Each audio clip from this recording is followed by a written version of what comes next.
오늘 이 시간에 주시는 하나님의 말씀은 마태복음 4장 19절입니다. 우리 다 같이 일어서서 한 목소리로 받들어 읽도록 하겠습니다.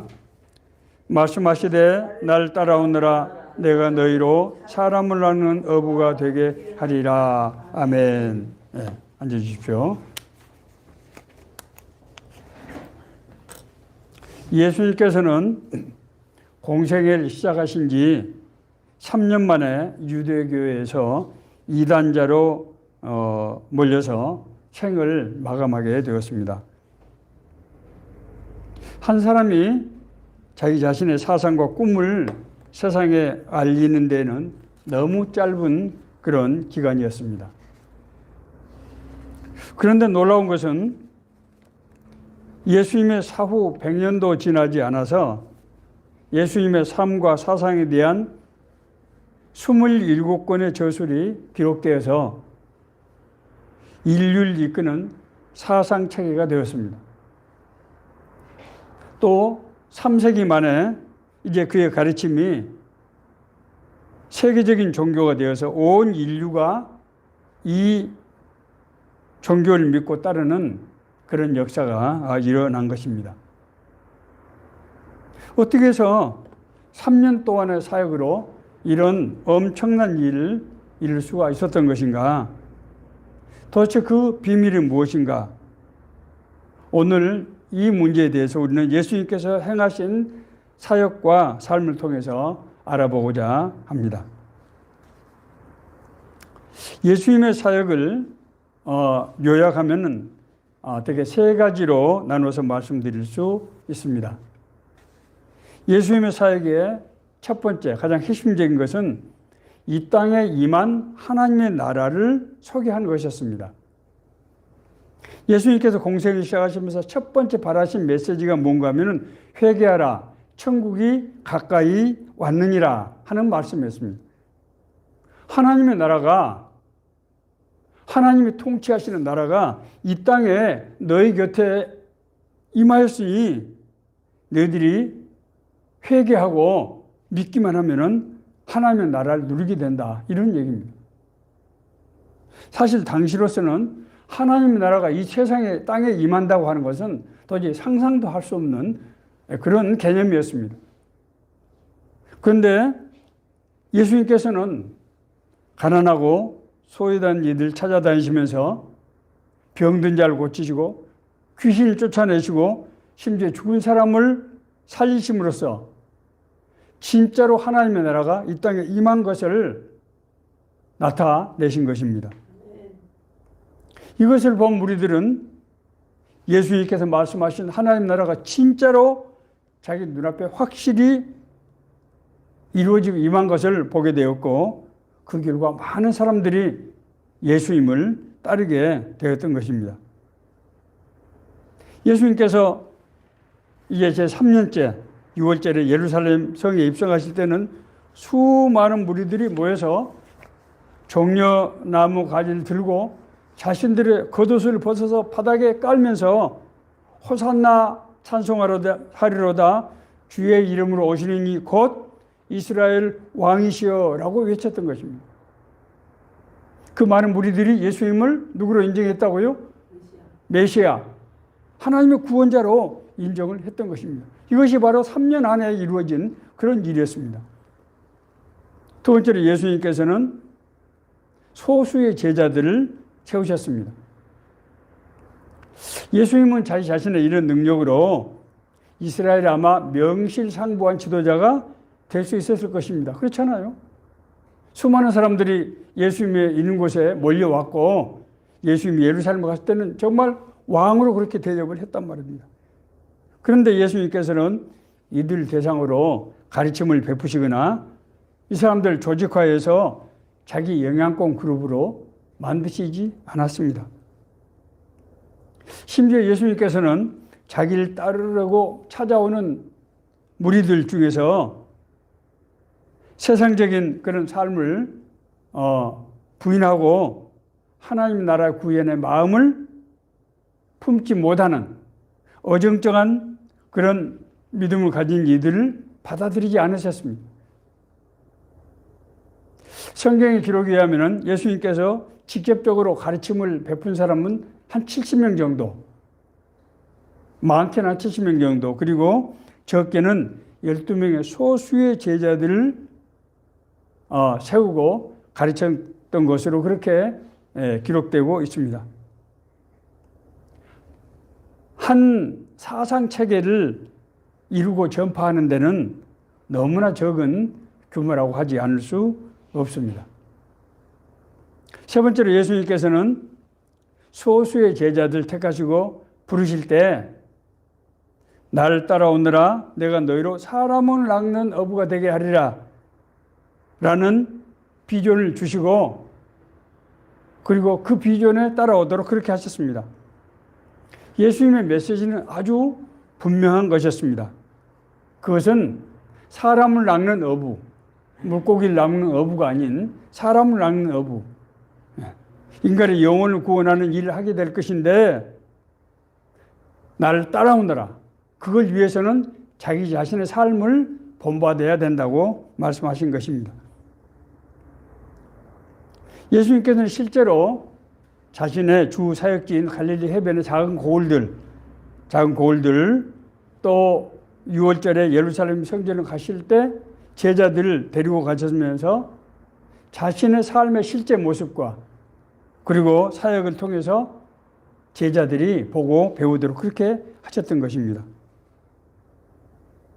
후일 예수님께서 이제 십자가에 달리신 후 제자들은 박해를 피해서 더 이상 예루살렘 잊지 못하고 갈릴리로 돌아올 수밖에 없었으나 이후에 예수님께서 약속하신 성령의 임하심을 받고 그 제자들이 예루살렘에서부터 사마리아와 온 유대와 땅끝까지 복음을 전하는 그런 엄청난 사역을 감당할 수 있게 되었던 것입니다.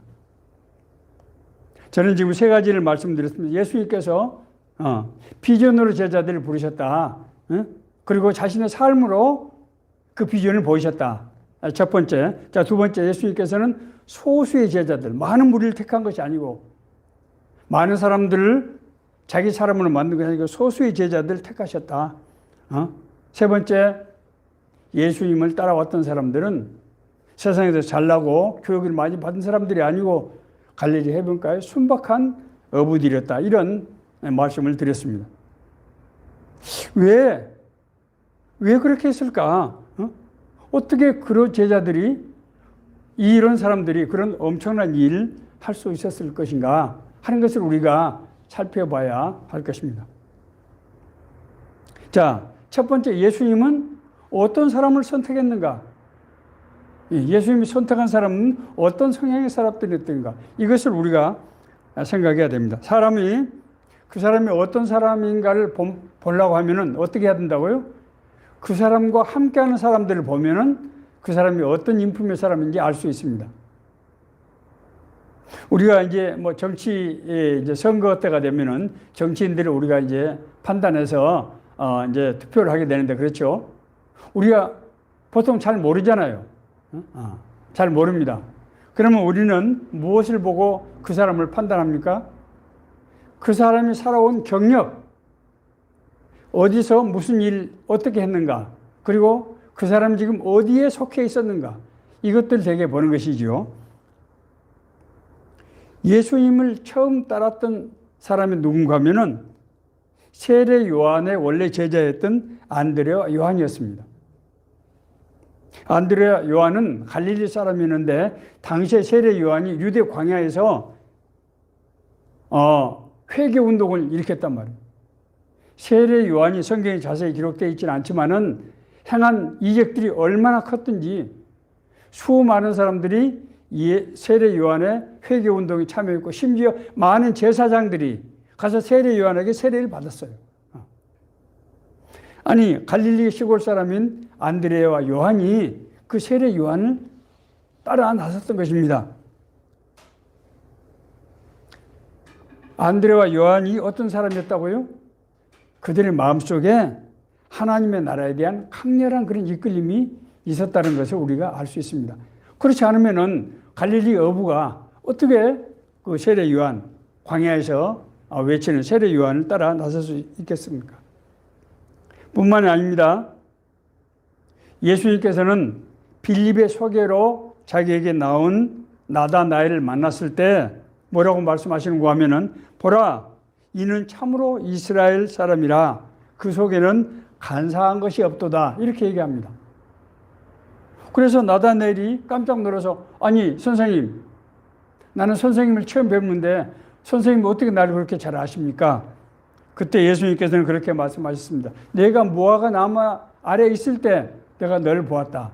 그 당시에 무화과 나무 아래에 있다고 하는 것은 하나님 나라에 대한 소망을 가지고 기도하는 것을 의미하는 관용적인 그런 표현입니다. 예수님께서 나다나엘을 뭘 봤다고요? 하나님의 나라를 사모하는 심령을 보신 것입니다. 예수님께서 제자를 택하실 때 갈릴리 호수 주변에 사는 어부들을 택했습니다. 시몬 베드로를 비롯해서 야고보, 안드레, 요한, 빌립 등 대부분의 제자들이 예수님의 12제자 중에서 적어도 4명을 제외하는 나머지 8명은 갈릴리 어부들이었어요. 한편은 예수님께서 이제 갈릴리 호숫가에서 이제 자기를 따라온 무리들에게 말씀을 전하고 있었습니다. 그때 예수님께서는 갈릴리 이제 호숫가를 가보시면 여러분들이 아실 텐데 완만한 구릉지대입니다. 그래서 호수 앞에 이렇게 언덕들이 이렇게 완만한 언덕들로 되어 있는데 아마 무리들이 이제 그 언덕들에 이렇게 앉아 있었기 때문에 예수님께서는 호수에다 배를 띄우고 거기서 말씀을 하셨던 것 같습니다. 그 당시에 마이크도 없었는데 어떻게 많은 사람들에게 예수님께서 말씀하셨을까? 제가 갈릴리에 갔을 때 실험을 해보기 위해서 저도 이제 나룻배에 올라가서 거기서 얘기를 해봤습니다. 그런데 제가 깜짝 놀랐는데요. 정말로 목소리가 바람을 타고 갈릴리 호수에서 부는 바람이 밀어 올려서 언덕 위로 올라가는 구조로 되어 있습니다. 참 놀라운 것을 알게 되었습니다. 그래서 예수님께서 큰 목소리로 하지 않고 가만가만 말씀하시더라도 그 말씀이 그 무리들에게 다 들렸던 것입니다. 어쨌거나 자 예수님께서는 이제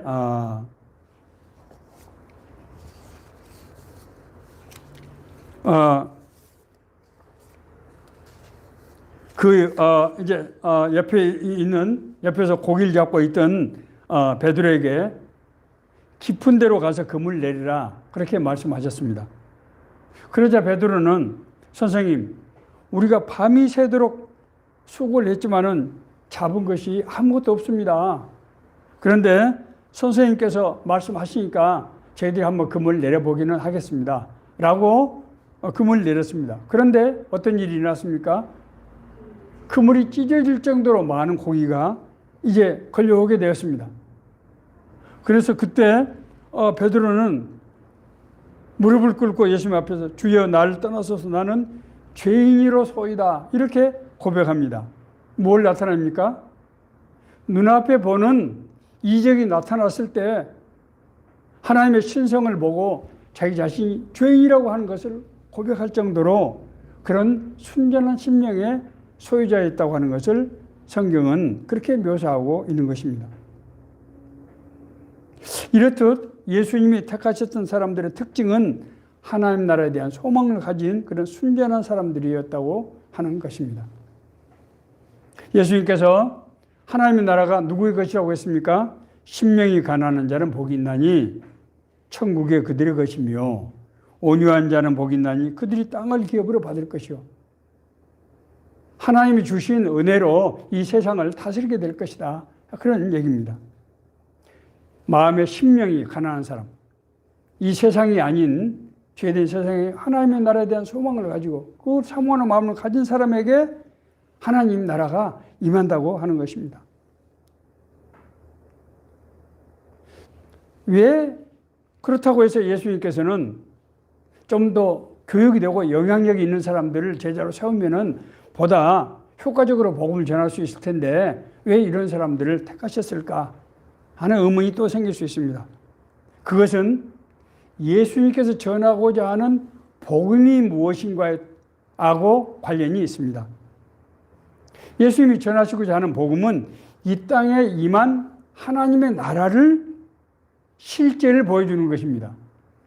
그래서 어떤 사람들이 이 하나님의 나라에 들어갈 수 있는가, 이것을 보여주시는 것이 예수님의 가르침의 목적이었습니다.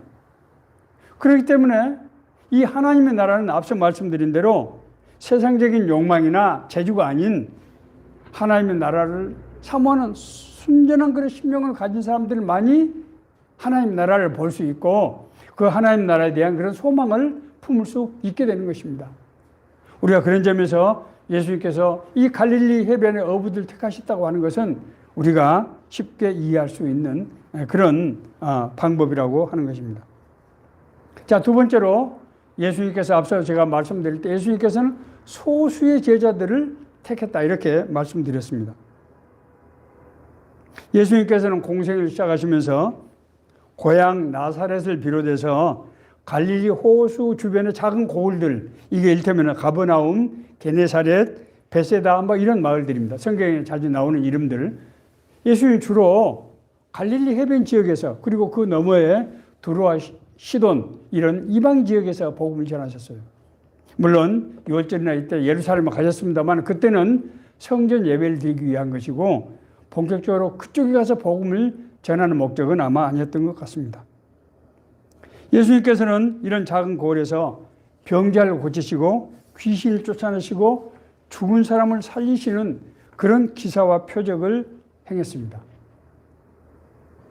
그랬을 때 사람들의 반응이 어떻겠습니까? 사람들이 깜짝 놀라서 보고 많은 무리들이 예수님을 따르기 시작했습니다. 광야에서 예수님께서 오병이어의 기적을 행하실 때는 몇 명이 예수님에게 운집이 됐습니까? 5천 명이 모였습니다. 그런데 예수님께서는 이 많은 무리들을 본격적으로 가르치거나 이 사람들 대상으로 조직해서 자신의 그룹으로 만들지 않았다고 하는 것입니다. 이것을 우리가 뭘 알 수 있습니까? 예수님께서는 많은 무리를 택하는 것이 자신의 사역의 목적이 아니었다고 하는 것을 알 수 있습니다. 앞서 제가 예수님께서는 만에 한 70명 정도 그리고 작게는 12명을 집중적으로 가르쳤다 그렇게 말씀을 드렸습니다. 특히 예수님 사후에 예수님의 사상, 예수님의 복음을 받아서 계속해서 이제 전파하고 확장시키는 것은 이 12명의 예수님께서 마지막까지 택해서 가르쳤던 이 제자들, 같이 동행했던 바로 이 제자들입니다. 예수님께서 소수의 제자들을 택하신 그 이유가 뭘까? 왜 그렇게 했을까? 하는 것을 우리가 제대로 이해할 필요가 있습니다.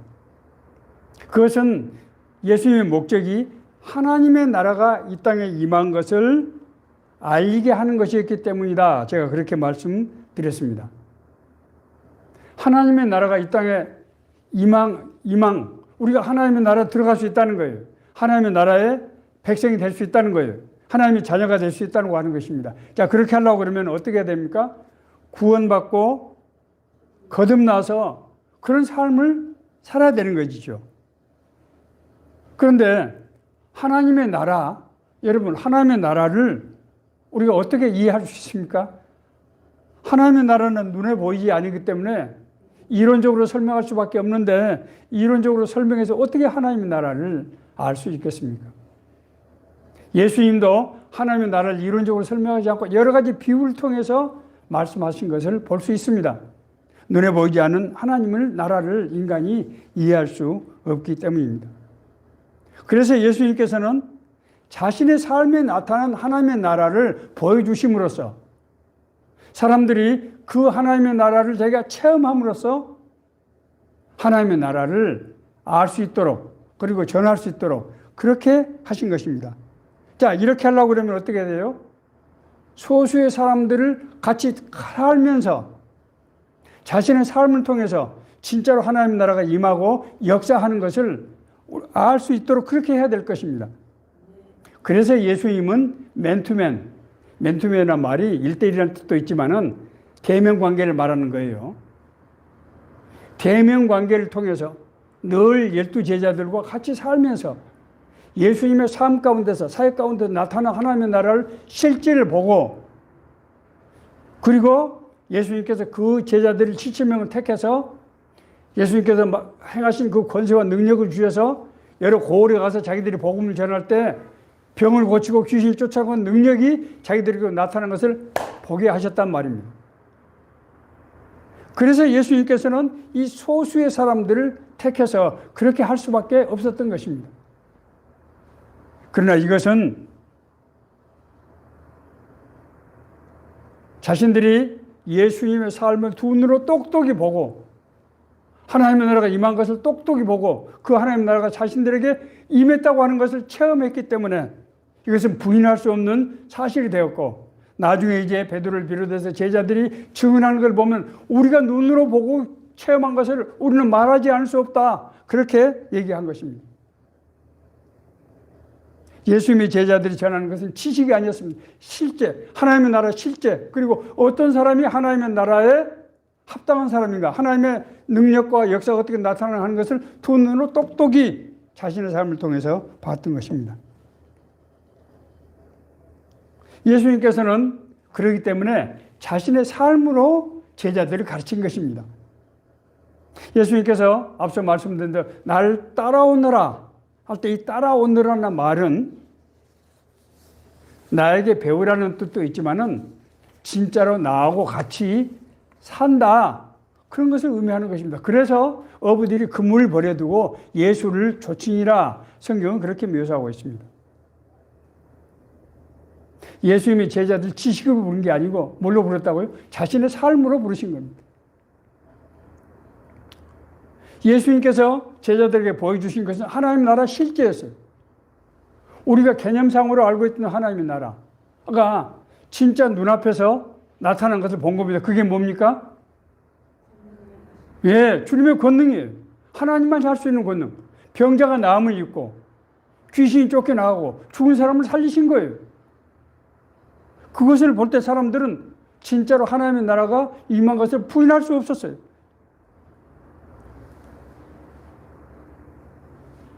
이런 삶을 통해서 제자들은 성경에 기록된 메시아가 바로 이분이구나. 그 구세주라는 말도 개념을 이해할 수가 없었어요. 구세주? 바로 다윗과 같은 사람, 모세와 같은 사람, 이렇게 생각했던 거예요. 엘리야 같은 사람. 그러나 예수님이 행하신 이 기적을 보고 사람들은 진짜로 내가 메시아를 만났다, 이렇게 고백합니다. 예수님을 만났던 안드레가 자기 형 시몬에게 가서 형, 내가 성경에 기록된 메시아를 만났어, 이렇게 얘기합니다. 어떻게 알 수 있었습니까? 예수님의 삶에 나타난 하나님의 나라를 실제로 본 거예요.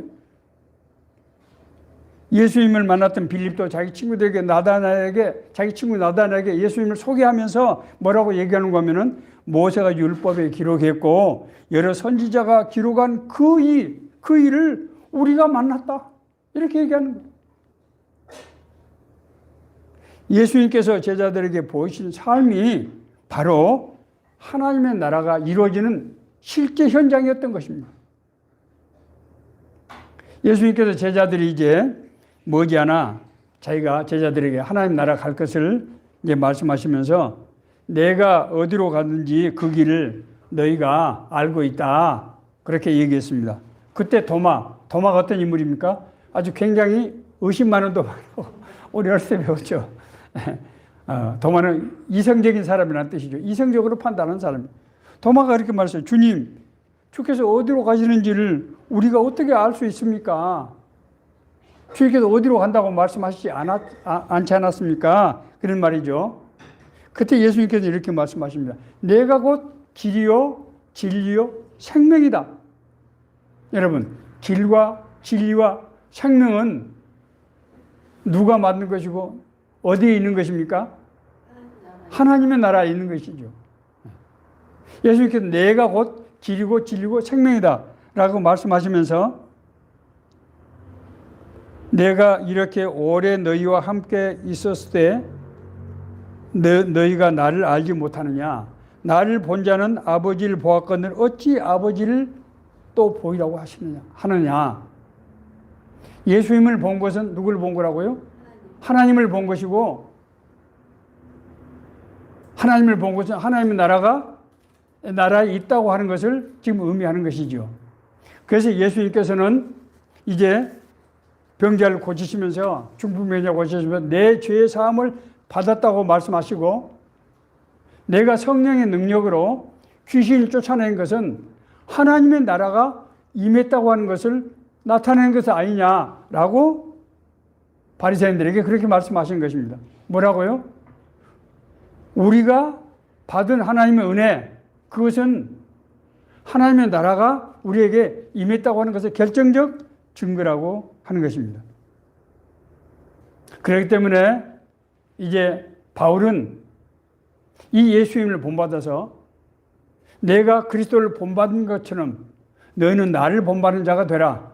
그렇게 말씀하고 너희들에게 따라오는 그 사람들을 유심히 봐서 그 사람들에게 너희들이 본 것을 제대로 전수해라. 그렇게 말씀하고 있습니다.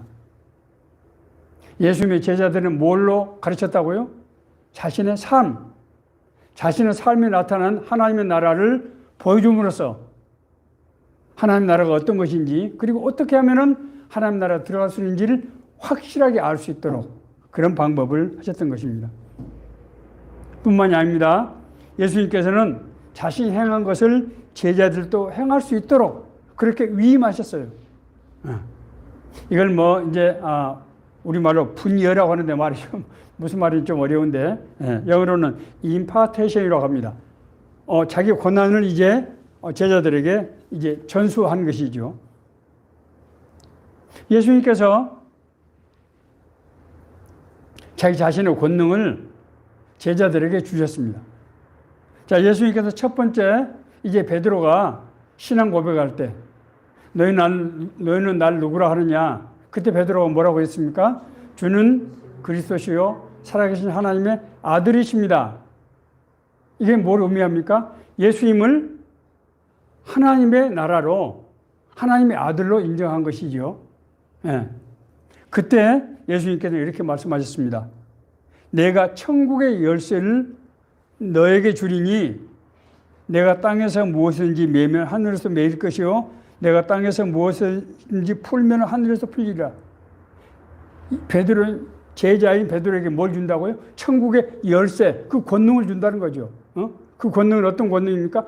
네가 땅에서 풀면 하늘에서 풀리고 네가 땅에서 매면은 하늘에서도 그 사람을 풀 수가 없다.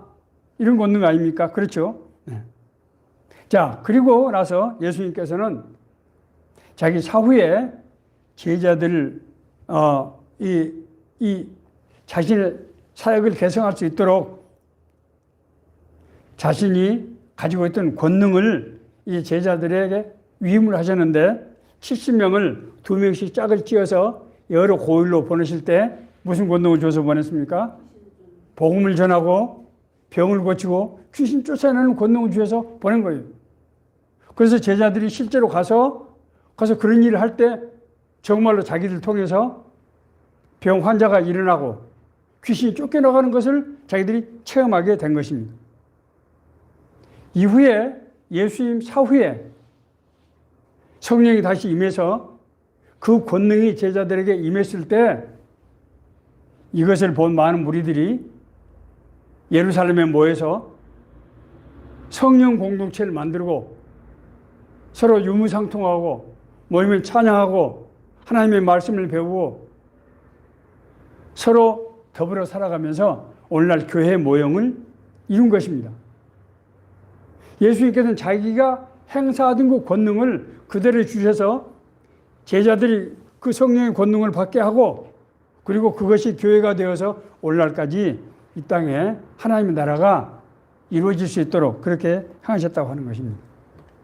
자, 이 말씀이 우리에게 주는 메시지가 뭔가를 이제는 우리 생각해야 됩니다. 하나님의 부르심, 예수님의 부르심에는 하나님의 선택적인 하나님의 계획이 있다고 하는 것입니다. 우리가 구원받은 것은 하나님의 예정적인 선택에 따른 것이라고 제가 여러 차례 말씀드렸습니다. 갈릴리 호숫가에서 있는 제자들이, 어부들이 예수님의 부르심에 따른 것은 하나님께서 75세 된 아브라함을 부를 때 아브라함이 하나님의 음성을 듣고 따른 것. 그렇죠?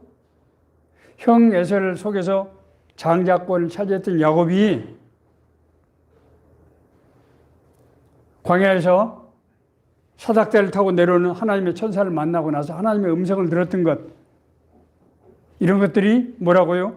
모두 하나님의 예정적인 선택이었다는 거예요. 하나님이 부르시지 않으면은 인간은 하나님 앞에 나갈 수가 없습니다. 하나님을 알 수도 없고 하나님 앞에 나갈 수 없어요. 우리가 구원받은 것은 이런 하나님의 선택적인 부르심에 따른 것이라고 성경은 말씀하고 있습니다. 자, 그러면은 우리는 모두는 그러면 목사나 전도사가 되어야 한단 말입니까? 성경은 그렇게 가르치고 있지 않습니다. 예수님께서 자신의 삶을 통해서 하나님의 나라가 이루어진 것을 보여주신 것처럼 예수님을 따르는 삶의 삶 속에서 하나님의 나라가 진짜로 이루어진다고 하나님이 보이신다는 거예요. 우리 그게 뭡니까? 우리가 은혜 받고 응답받고 우리가 인도받는 것이 바로 그거 아닙니까?